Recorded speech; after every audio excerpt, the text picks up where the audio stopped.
আমার ফ্যামিলি যদি জানতো আমার কষ্টের কথা, অন্তত আমাকে ভালো রাখার জন্য, তাহলে সবাই ভালো থাকবে।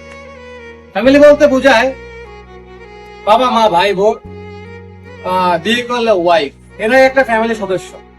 এরা যদি জানতো আমার কষ্টের কথা বা আমার কষ্ট, তাহলে আমাকে একটু ভালো রাখার জন্য হইলেও তারা অন্তত একটু ভালো থাকবে। ফ্যামিলিকে আল্লাহ হেদায়েত দান করো, একটু ভালো রাখার চেষ্টা করো, মিলা মিশা শুদ্ধভাবে জীবন যাপন করার চেষ্টা করো।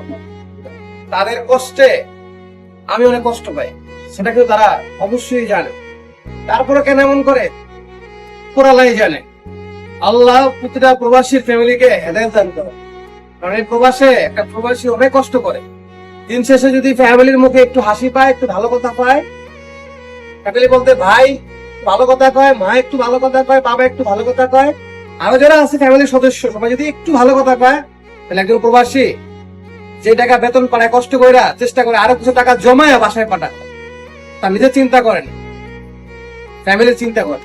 ফ্যামিলি ইজ ফার্স্ট পার্সন লাইফে, ঠিক আছে? বাবা মা ভাই বোন,